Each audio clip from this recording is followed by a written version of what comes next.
Tell me a time when you were wrong and you really blew it.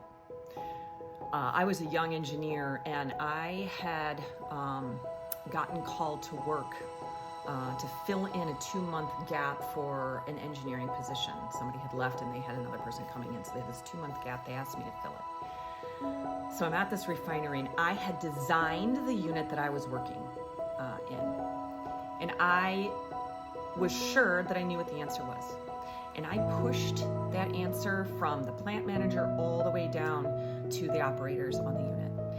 And for 2 weeks, I fought and I fought and I fought with these guys, and they did everything I said, and the unit would not behave the way that I had predicted according to my thermodynamic models. I couldn't understand why. I finally called back to the head office after 2 weeks and I said, this thing just isn't working. And the president of the company said, well, maybe you're wrong.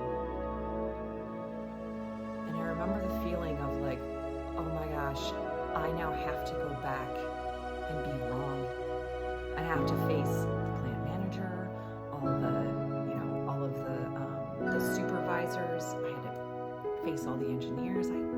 Worst of all for me was facing all the operators that I had tried to convince that I was right. And that was a humbling moment. And it's a great reminder that, yes, mathematically, my answer should have worked. And there are times